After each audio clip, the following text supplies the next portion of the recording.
Hi and good day everyone. My name is Muhammad Ashraf Zulkifli and I will be representing Associate Professor Dr. Razwan Abdul Rashid in delivering a keynote lecture on the topic of bridging language and sexuality through discursive psychology. Uh, Today I will present findings and discussions from one of our paper that is part of a bigger research project that look into discursive research on LGBTQ topics in Malaysian and Muslim contexts. Before we go to the paper, let us present to you what we had done so far in our project. So this is the first paper that we had done, right? It is a paper that discuss how Islamic sermons on homosexuality are presented by Islamic preachers. And this is the second one. It is published in Discourse and Society. We looked into how homosexual Malaysian Muslim men talk about homosexuality in Islam. And this is the third work that we have published. It is a book chapter and it looks into how homosexual Muslim men express themselves in anonymous Facebook setting. So this is in social media context. This is the book and this is the book chapter. Okay, now what we are going to focus on today is this topic.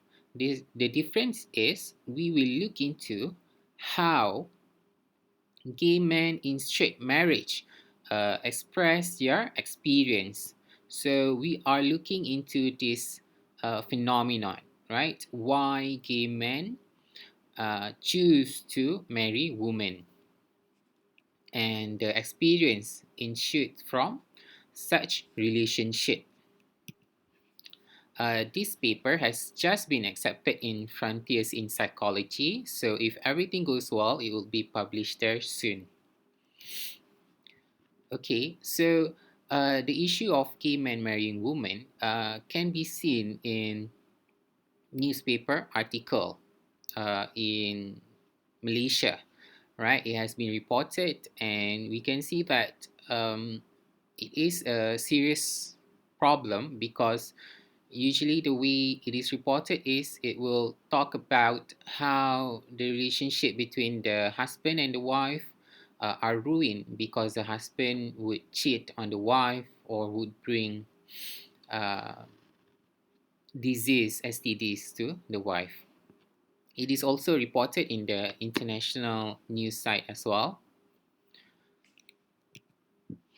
All right, in the literature review, we look into several papers. So we found that research done in this field usually are done in the context of Abrahamic faith, right? The Judaism, Christianity, as well as Islam, because these religions forbid homosexuality. So this is mainly the reason why gay men of this faith choose to marry women so that they can somehow cure themselves from their homosexual feelings. There's also um, cases from China. In China, this phenomenon of gay men marrying women is also prevalent. So prevalent that they have a specific term which describe wives of gay men, they are called tongqi, right? So in China, it is a very hyper masculine culture whereby the son is more revered compared to the daughter. This is because they want the son to carry on the family name. So, and it also makes worse because in China they have the one child policy. So, if the child is a son, so he face a huge pressure to get married so that they can continue on the family name. So even if the son is gay, he would probably face social pressure to get married as well. Alright, so for the methodology, For this paper, it is a qualitative research and we employ case study design. And for the data generation, we do in-depth semi-structured interview and memoing of the time when we do the interview. And we would analyze the interview transcript using discursive psychology, more specifically the discursive action model. This is a discursive action model. There are basically three aspects that we look into. The first is action, how talks are considered as action, fact and interest, how the speakers would present their talk so that it would protect their stake and interests, as well as accountability, how the speakers allocate blame and accountability in their talk. Right, so these are the participants' profile. We have two subjects, Fahrin and Moose. Both of them are in their mid-30s. Fahrin was still married to the wife at the time of the interview, while Moose was already divorced at the time of the interview. Alright, so let's look at the findings, and in this part, we will look at the excerpts of the interview and how we analyze and make sense of what was being said by the subjects. Alright, so the first theme is the allocation of blame and accountability. Why we choose this theme? It is because both subjects admitted that they cheated on their wives at the time of their marriage, cheated with another man. So we will not only look at what is being said, but how it is being said, because that is what discursive psychology is all about. Rather than looking at the what, we'll also look at the how it is being presented. Okay, so this is the first excerpt 1, the conversation between interviewer and Fahrin. So you can see right off the bat that Fahrin admitted that he had relations with other men at the time of the interview, and when asked why, you can see that he right away, right off the bat, blamed the wife for his own cheating. So you can see in line 5, maybe it's the wife factor as well. So here, talk is considered as action, and the action that Fahrin performed here is that he blamed his wife for his own cheating. And what this action does, it justifies his cheating behavior. And you see in all of this excerpt, you can see that it all works towards that. For example, you can see in line 6 and 7, he employed lists. List is when you present something in a list form. So here, he lists what the wife did not do to please him, line 6 and 7, because it's like she doesn't really pay me any attention and she doesn't understand me. So I start back my old behavior. Old behavior here refers to looking for men to have sex with. Also, he employed contrast in line 11, whereby he said that not that I expect much attention. So in contrast of what she did not do, he said that his expectation is reasonable, not that I expect much attention. He didn't ask for much. So you see here, it is very apparent that he uses his talk as action as to try to justify his cheating behavior by blaming it on his wife. Alright, in excerpt 2, this part happens much later after excerpt 1. So you can pause to read the rest of the excerpt. Right here, he employed systematic vagueness. You can see in line 8 and 9 and line 7. Systematic vagueness is you present something but not in a very clear way. So let's look at line 8, 9 and 10. Maybe because maybe she does not show efforts to make me love her. and she does not do things to make me love her. So you see here, he did not really specify what is it that she did not do. And only after being asked by the interviewer what is it exactly that the wife did not do, so he specified line 13 and line 14. He like doing the laundry, it should be done like this, or like folding the clothes. So he said that he was not happy with the way the wife do the laundry, fold the clothes. So that is part of the reason why he did not love her and why it leads to him cheating on her. So you can see that the reason of why he cheat is very trivial compared to the gravity of what he did, which is not loving her and cheating on her, as opposed to blaming it on his own sexuality, right? But he did make a mention about his sexuality in line 6 and 7, right? Maybe if I were with a man, maybe I will have that feeling of care and love.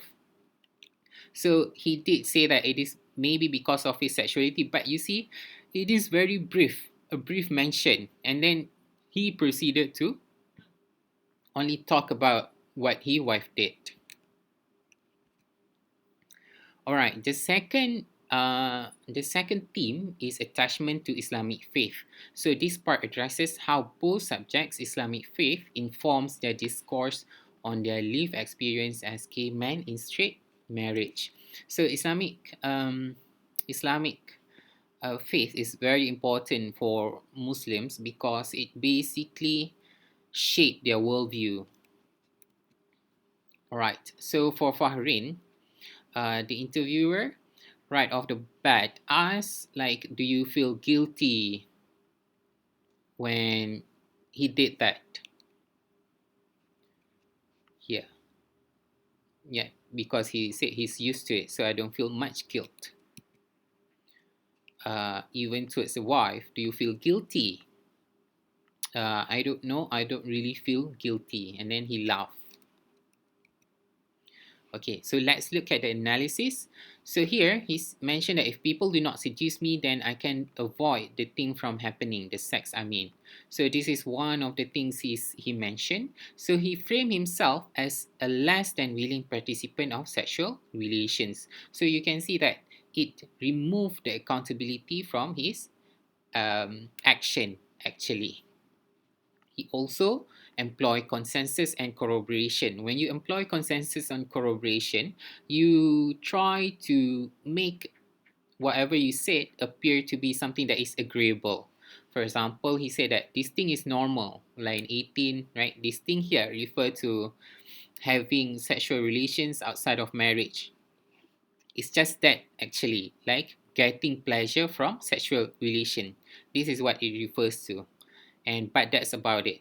Yeah, that's about it. Like nothing much. So it has the effect of minimizing and trivializing what the action that he did, which in reality is not the case. Also, we can see religious expressions being expressed by Fahrin. He said that, it's not that I feel guilty towards my wife, but I do feel guilty towards God, maybe. Lines 30 and 31, right? So he expressed his guilt, a bit of guilt. Here, I have fulfilled other obligations like marriage, prayers, and all those things, but this thing is difficult. This thing meaning having sexual relations with men. So you can see that he faced this incongruence whereby his belief and behavior does not match. So even though he knows it is wrong, but he couldn't will himself to stop doing those things. We also discuss a bit of laughter. It is punctuated the short excerpt we presented just now. So in the memo, we note that even though he laughed, but it is an uncomfortable laugh. So laughter could be used to signal embarrassment. So we inferred that it is actually the laughter is a subconscious expression of guilt. Alright, in excerpt 5, it is between the interviewer and Moose, whereby he talks about how he first um, got diagnosed with HIV. So he actually had a near-death experience, like what he described, whereby he was in comatose for several days. So here, he employed vivid descriptions of what he experienced when he was in comatose. So he was unconscious, but he could hear uh, what people were doing around him. I was conscious that people were visiting, people were reciting the Yasin for me and all that, but I couldn't open my eyes, couldn't wake up, couldn't move at all. So here, the vivid descriptions was very emotional in sort of way, because it makes the people feel like they are in his place.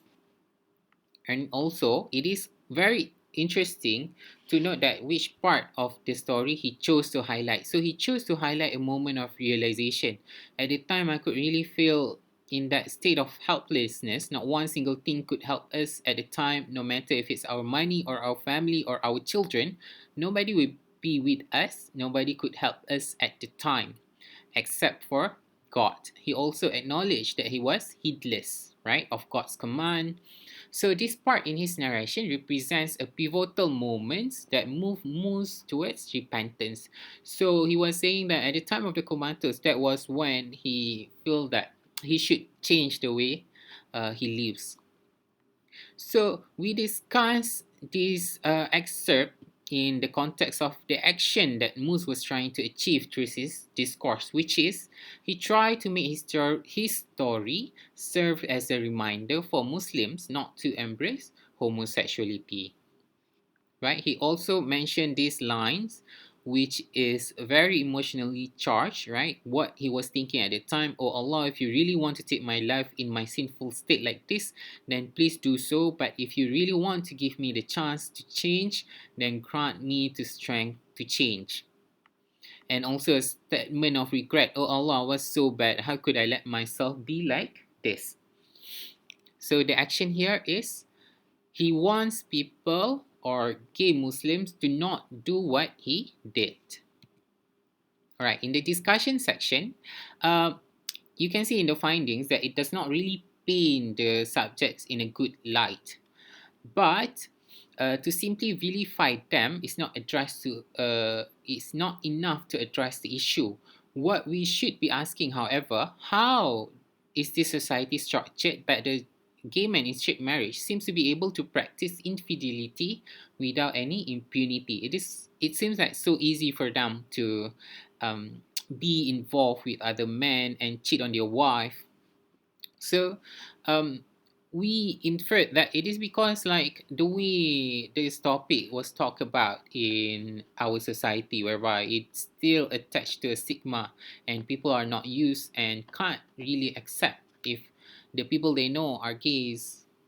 So this environment of denial create this would create this environment whereby men are socially pressured to get married even though they don't want to. Right. So we reflected on the work of Al Rohib, whereby he talks about how homosexuality was treated in the Ottoman period. So at that time, even though homosexuality was considered as forbidden and still very forbidden, um, it was openly talked about. People talk about it openly, and it is something that is acknowledged as a normal human's tendency, human nature, to be attracted to the same sex for some of the men. So when they talk about it openly, it removes the stigma, and even though it is forbidden, but there's a way for you to manage it, right? And also, it is very important as well to have a comprehensive sex education covering the LGBT spectrums, backed by reputable science and informed by words from gender and sexuality studies, would and this would be very fundamental in tackling the issue. Also, this paper also highlight the misogyny perpetrated by gay men in straight marriage towards their wives. So, um, the LGBT community is marginalized here, but here they also marginalize other community as well, the female community lah, right? And also the wives are would face mental issues as well, the depression caused because of the husband's behavior, as well as the physical health, right? Because when the wives was infected by HIV or STDs, it is usually from the husband who had sex with other men. Okay, this is the conclusion. All right, this study provides further nuanced insight into the psyche of gay men in straight marriage, particularly on their infidelity. We can also see the role of the subject's Islamic faith in relations to their sexuality.